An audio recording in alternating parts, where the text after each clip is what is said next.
Welcome to yet another edition of the Convo, and today I have two of the city's finest DJs. Guys, welcome to the Convo. IFKR. Alright guys, today we are here to talk about your upcoming project. They have a tape coming out pretty soon, and 9 tracks, an intro and an outro, as well as 7 songs featuring some of the dopest artists you ever find presently on the music scene. So that's what we're going to do here. Guys, let's start by asking you the title of the project. Now, what I find interesting about it is how you've spelled it. You have no idea. With the X's, instead of A's, and so on and so forth. Why did you choose that style? To be honest with you, with that, when we came up with the title of the project itself, it was quite random. What are we going to call it? We went up and down. We eventually landed on "You Have No Idea." But to write it just plain like that, for me, I feel like it wouldn't have given people an understanding of exactly how much of an idea they don't have. So, I mean, I want them to look at it, and then when you see it the first time, you see all the X's and things like that, you're like, hey. Right? And that's when your attention comes in. You actually have to take your time and look at each word and try and figure out what are these trying to say. You have no idea. So by the time you end up reading the "You Have No Idea," you realize that you actually had no idea. It's true. It happened to because I was looking at it like, what are these guys figuring out? Until I listened to the intro, and they mentioned it, I was like, okay.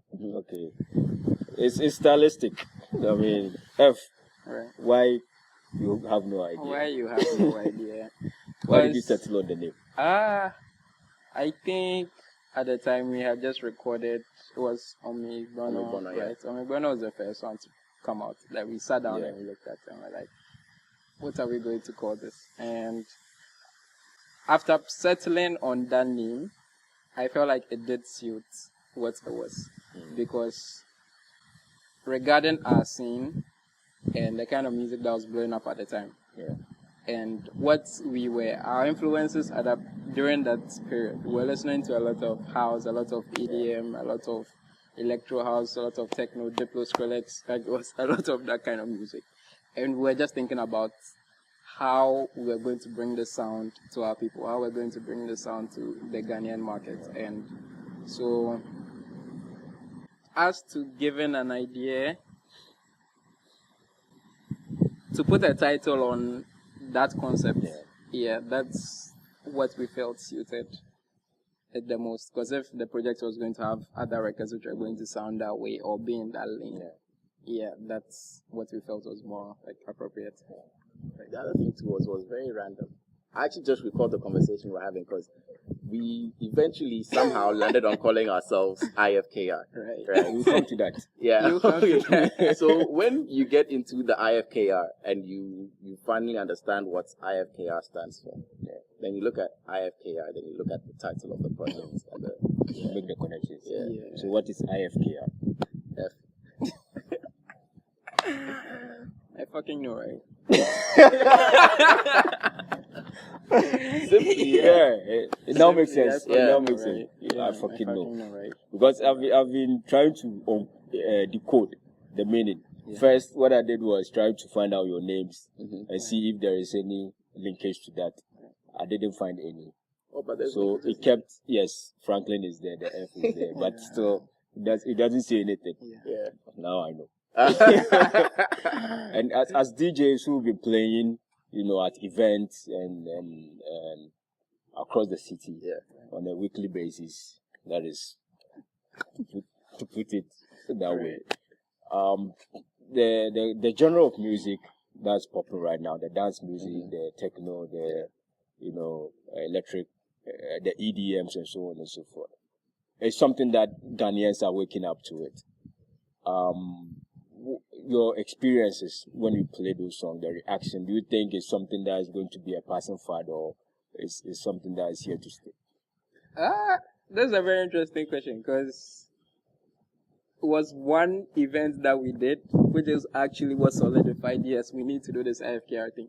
was one day at Republic. Yeah. It was Republic. And it was supposed to be a normal Friday night, people just hanging out, casually eating. And we happened to play together. And then, it's something we used to do in school. So, oh yeah, he's playing and I come and play, or I'm playing and he comes to just play on my machine or something. And then that day, so we set up together and then we're DJing together. And then we realized, it was just 10 people. Next minute, we know it's 15 people. Next minute, we know the entire place is full. And this Friday night, that's just supposed to be people hanging out. Yeah. It looked like a concert. It literally became a concert. It became wild. And the entire front was packed. You couldn't walk through the people. And people were jamming. So it's not something that we were even expecting to get that kind of reaction. And at that time, to Republic, even up to now, Republic is a space that allows for different genres of music. So people purposely go there for that. So as to whether it's waking up, yeah. I mean, in the right spaces, those who go to the venues, they know what they go there for. Those who know. Yeah, those who know. If you know, you know. If you know, you know. So those who go there for know. So yeah, maybe it's something people are waking up to. It just needs the right exposure and the right spaces, and then over time, we'll get there. And Kev, you've been playing a lot of those sounds. Yeah. The bomb. Okay. I've never really known how to pronounce it. I will try. Come on. Yeah. You've been playing and you've put out mixes. Yeah. With that vibe in it. And you and Cardi too, experimented on that level. How is it like? You come across as a DJ who likes to experiment a lot. And the experimentation yielding, some results. Was it a deliberate thing that you chose to do? The gum stuff. It was very deliberate. It was very deliberate. Like Franklin said, we actually have a very strong foundation in house music. Yeah. It's something that we've been listening to. Forget everything else. It's something we've been listening to on a consistent basis. And it got to a point where we realized that people actually told us that you go to the same spaces in Accra and you hear the same sounds all the time. So at some point in time, I just decided, look, we need to do something different. And then the whole IFKR Republic thing happened. And subsequently to then, I feel like there are some people in the industry who are pushing different sounds. Yeah. And they've been pushing different sounds consistently. So for us to be able to get further, we need to also keep on that same energy, trying to make people listen and hear these different sounds. And what I've realized is that the reception over the years has become stronger and stronger. People are actually enjoying it. So at the time when I did G4Com, that was when I think at that point in time, Kopisi Call had come out.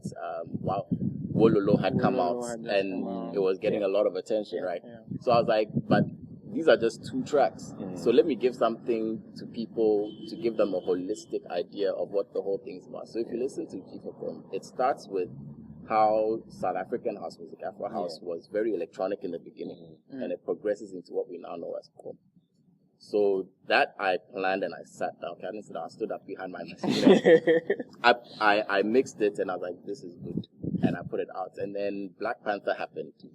After Black Panther happened, it was like everybody was rushing for this Afro house sound. Everybody's playing it now. Everybody's excited about it. We're all nice and Afrocentric. And I'm like, what's the way I can tap into this newfound Afrocentrism and then let people also realize that there's a whole sound behind this that they don't know, which is when I did Shui's Lab. Yeah, so that was one of the inspirations. The tape was actually one of the inspirations going forward in trying to do everything. Now let's talk about the tape itself. How long did it take you guys to put it together? When did the two of you sit down and say, okay, this is a project that we want to undertake? The coming up with the concept, coming up with the people that you think would fit the body of work that you're trying to put together, and also shopping for instrumentation, to capture the vibe that you want to give of the tape. First and foremost, let me just say that it's all Franklin's fault. I'm saying this categorically. Pushing you under the bus. The train. Because if it was up to me, this project would have come out like way back. Because I remember when you dropped the Omibono. Yes. Yeah. How long ago? That was like 2 years ago. 2 years ago. 2016. Yeah. Thank you. If it was up to me, like by now, we'll be discussing our second project. But Uncle. Yeah. Yeah, we did Omigbono in 2016. As to when we conceptualized to do a project, I think we were just looking at a single at that point, at that time. So we did a single and we were like, oh, I just suggested it's like, apart from Odunsi, there are other people killing it out here.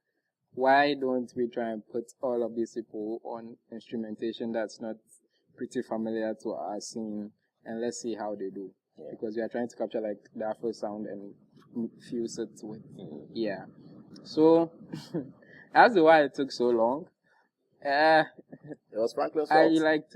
It's my fault. Thank you. But then I'm not even going to. But I'm just more, it's not laid back. What's the word for like? I have 2 words, but I don't think I can say it. You were bidding your time. You want things to happen. You're cautious.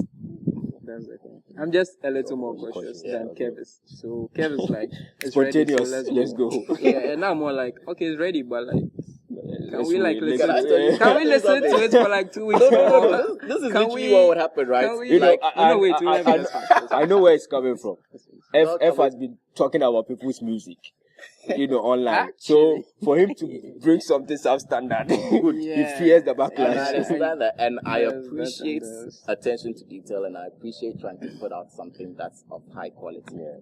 But here's a case in which, let's say we record a track today. Yeah. It's ready today. Is this going out? Yeah, it's going to go. No, it's not supposed to go. Well, this is deep. It's not that deep. I'll make it very shallow for you. It is. And it's ready. Okay. Uncle will listen to it and he'll come back to me and say, Charlie, the second verse there be some way. Right. You hear say, the beats, they do something for the back there. No, make we see. Then he'll go and listen to it another 3-4 times. He say, nah, Charlie, the thing is not ready. It's not ready. And the funny thing too is at the same time too, because I need to keep active and I don't want to get stale, I'm like, okay, fine, if you don't think it's ready, let's work on the next project. Yeah. So funny enough, we were actually working at some point in time on 3 or 4 projects simultaneously. And each of them would be ready but not ready. And on to the next one, ready but not ready. And then eventually I think I just sat down and I was like, Charlie, can't continue like this. This has to come out. In between all of this, there was school and there was work. Okay. We still weren't done with school at the time. So attention was pretty divided. Working on your final projects, up and down, research, all of this. And then right after that, jump into service. So there was a lot of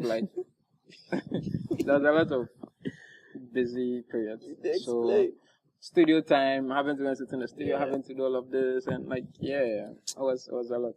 There was also a lot in between all of this. So you had your lives to live. Yeah, we had our lives to live. The first track, you featured Akotoa. Why Akotoa? I know you have a relationship with her, but why did you think she deserves to be on this? And open, and not only open, the tape, but also define what the tape is about.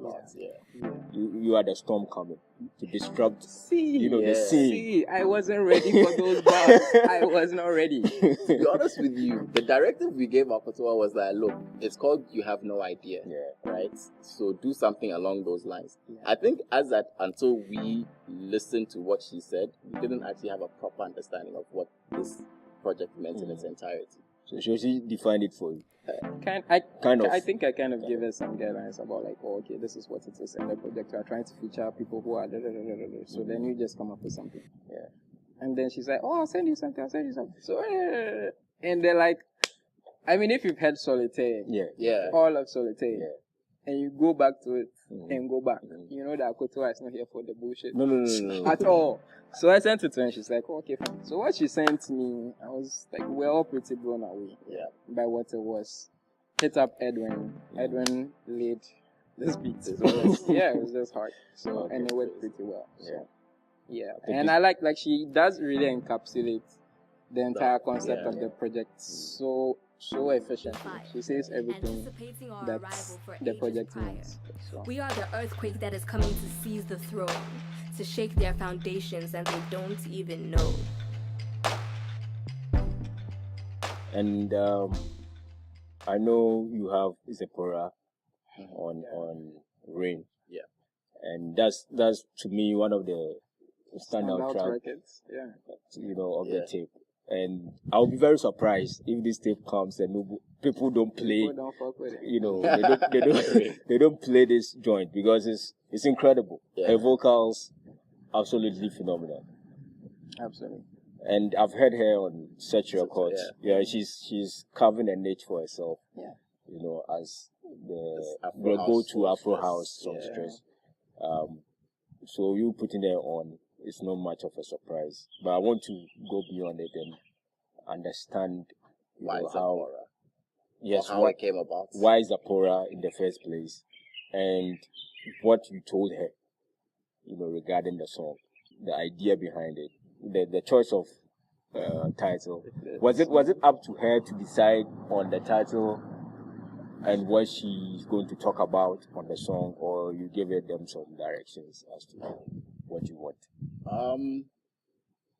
With all of the projects on this, all of the records on this project, it was very fluid for us because I think in as much as we're DJs, we also believe that there's talent in each and every of these people. And from my point of view, the way I was looking at it was, okay, fine, we're doing something different. And we've got this group of very, very talented individuals on the come up. And they're all doing things within their wheelhouse. Yeah. So let's see how they perform outside of it. So for me, maybe that's just the saddest in me. It would just be give them the instrumental and then let's see what comes back. Okay. If what comes back, we need to make some changes, then we give you the feedback and like, okay, fine, let's do it like this or like that. But we really try to make sure that a lot of the input on these records is from the artist, 100%. So we gave very little direction. Okay. It was when it came to mixing and mastering that we would come inside because there was also a particular sound that we were going for. So when it comes to the lyrical contents, maybe titling, the chorus, everything, we just said, do what you can do with this, and then let's go. As to the question of why Zipporah, that journey was quite interesting. Because the instrumental itself, we initially pitched it to a different singer. Another female singer, we thought that would be brilliant on it. And we got some feedback. It was like, no, we're not able to work with this. And it became a big up and down. So at some point in time, the project became stale. And Franklin just hit me up one day. He's like, Charlie, have you listened to Zipporah? I'm like, who that? He's like, no, go and listen to her. And I went and listened. I was like, okay, yeah, she gets some vibes. Yeah. So he's like, yeah, so let's try and give this to her and see what she can do with it. I was like, okay, cool. So that's how it came about. And to be honest with you, the final product, I was blown away. When, like, initially I listened to it, I was like, But then, like, I went back and I listened to the song and I'm like, nah, this song, there's vibes in this song.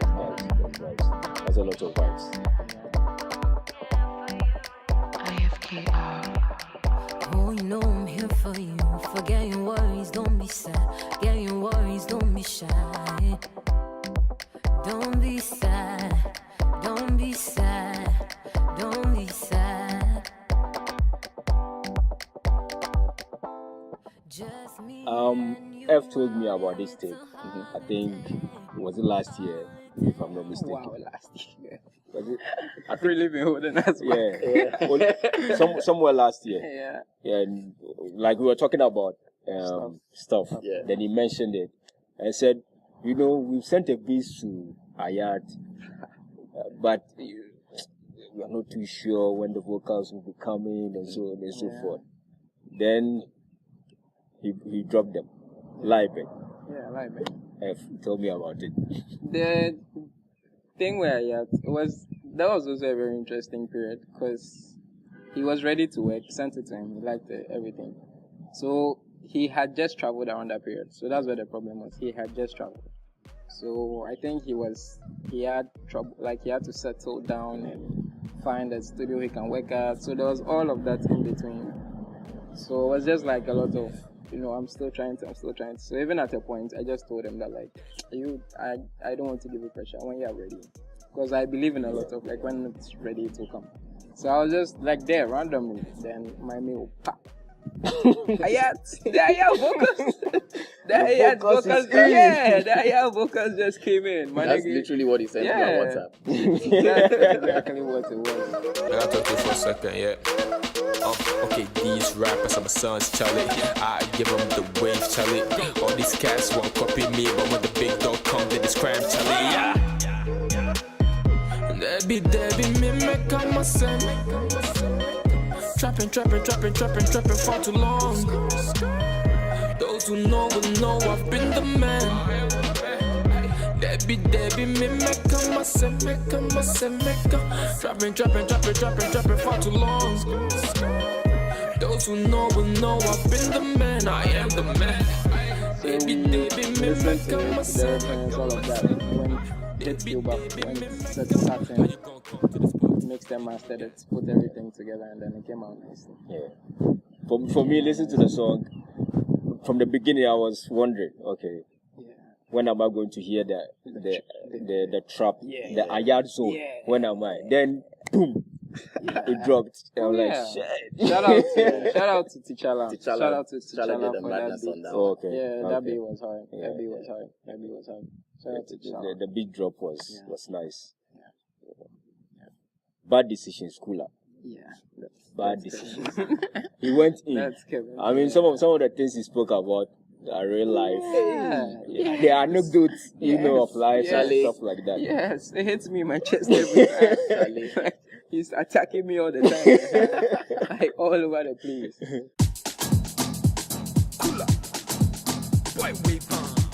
Yeah, talking about Kula, we've all known how incredible Kula is. Yeah. Don't blow it.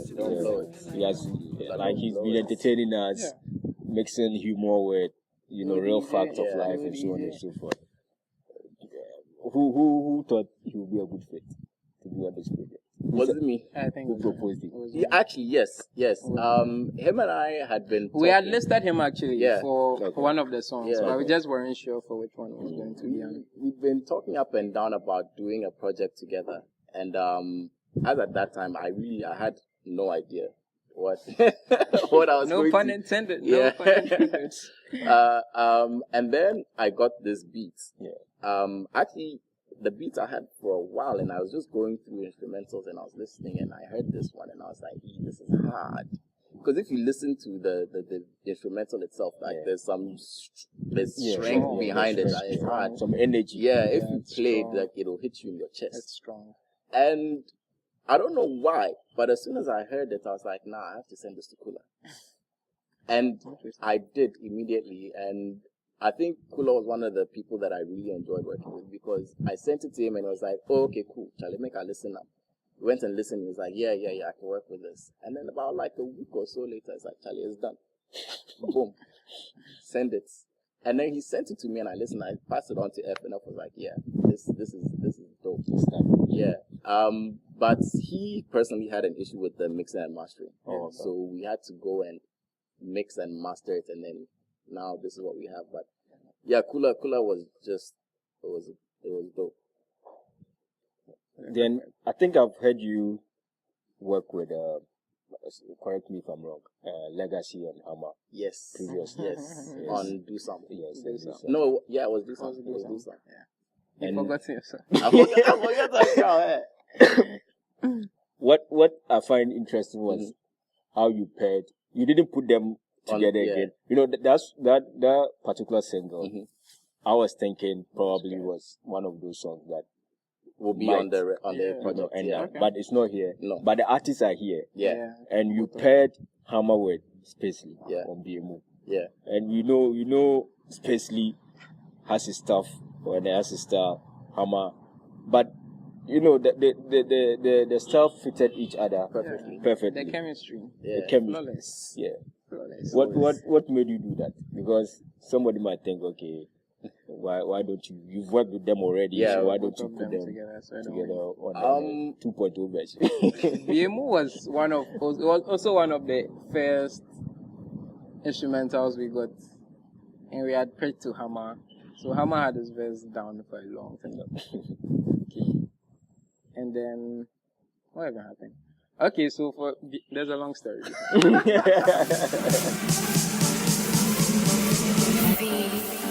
Baby girl, whooping the something a low bad man up should be taking DaCNVO. Oh, you are wine. Okay, so DaCNVO was for me, when we heard that beat and when we put Hammer on it, I think that's when the conscious decision that we need to put together a collection of records like this came about. Unfortunately for DaCNVO too, though, was that because at that point in time we decided that we need more, we kept pushing the release of DaCNVO back. It was supposed to be a single we dropped a long time ago, but we kept pushing it back because this one will come in. This is dope. Then another one came, this is dope. So eventually we just kept rolling back because DaCNVO actually came before Do Some. Okay. Right? Oh. Yeah. DaCNVO might have even been ready right after Omegbono. I think DaCNVO was the next song that was ready right after Omegbono. It was but ready, we had to keep it and hold it and keep but it I think hold it for a while. that's also the faith that F and I had that we were onto something that was very, very spectacular because we believed in the song. Yeah. And we believed in the song so much that we pushed it back and it's still such a relevant song.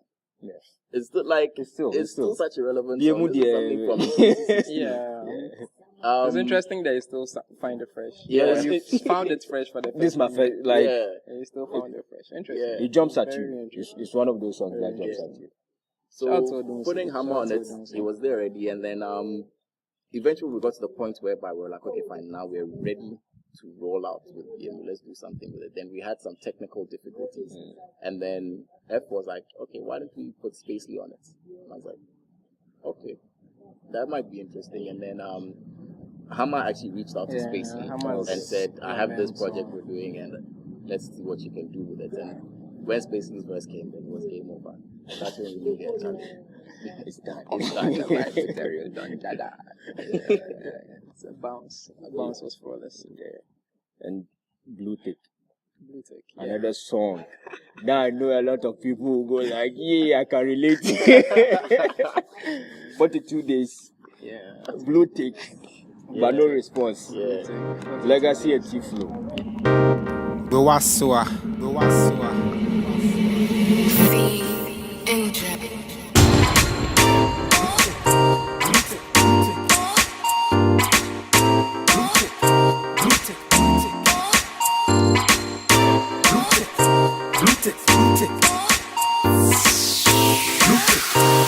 Money 3 43 days, 43 days, no reply. Kahai puna chemedele koto prepaid. Cause light bill so to the emergency. I will rush Legacy and T-Flow. Yeah. I'm interested in Legacy work with him, so you guys, but the T-Flow bit. How did you get T-Flow? How did we, Charlie? Another up and down. Another up and down, no. Another up and down. Okay, so this all goes back to the timeline and how everything is so murky in our timeline because Blue Tick was also ready. It was also before Do Some. Very ready. You guys have been sitting on very ready. So if you look at our timeline in some way, but with Blue Tick, I think it was we were still on campus at that time. Yeah, we're and I have a friend called Chris, and Chris was like, "There's this guy called Legacy on campus. He raps, and I think you should talk to him, and then maybe you guys can get some work done together." So I was like, "Okay, cool." I spoke to the guy, and he seemed like a very relevant individual. So then I sent him the instrumental for Blue Tick. I was like, "This is what I've done." And then he came back, and he was like, "You know what? I want to sing first of all." And I was like, "But you're a rapper." He's like, "I want to sing on it." I'm like, "Okay." And then I'll do a verse. So we need to get somebody else to do the verse. I'm like, "Okay, fine. So who do you think will work for this? Will work?" Yeah, man just come and he just said free T-Flow. And we are like, see, from the it's where? yeah, from where? From the where? It's like, no, don't worry. He wants to get T-Flow on the second verse. I was like, okay, fine. Let's see what will happen. And so getting in touch with T in the first place was a long thing. But we managed to get through to him, and then there was the paperwork we had to go through in terms of Charlie, what he's coming to do and everything. And I actually remember having a phone call with T the night before, the night he was recording. Right. And he was like, Charlie, what I'm going to do, I know say you go like it.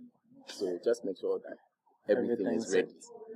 Make sure everything is set, because I know that what I'm going to do, you'll like it. And that confidence that he said that with, I was just like, hey, okay, bro, fire. Okay, yeah. And when he brought his verse back, I was like, hey, I hated to admit it, but he was right. Yeah. He was right, because I liked it. And I think the way he juxtaposes what Legacy says. Yes. It was brilliant. Yeah. It was brilliant. So yeah. And it's interesting that like both of them attacked, like the execution, both of them did a fancy rap thing. Yeah. So that's in itself has some originality that I like. Yeah, that's something.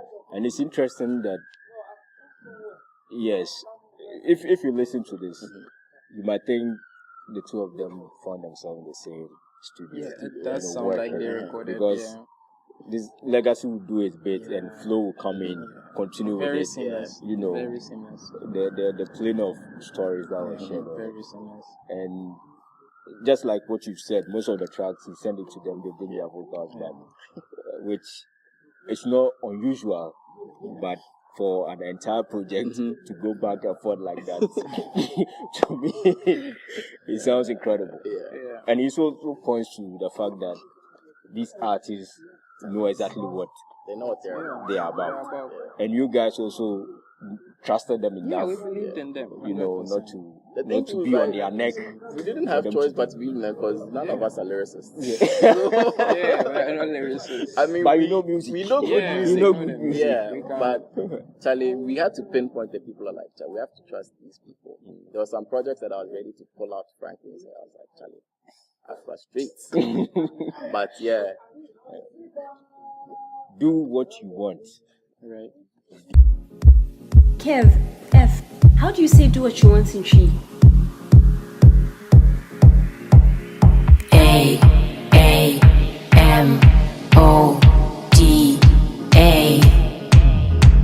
Yanko.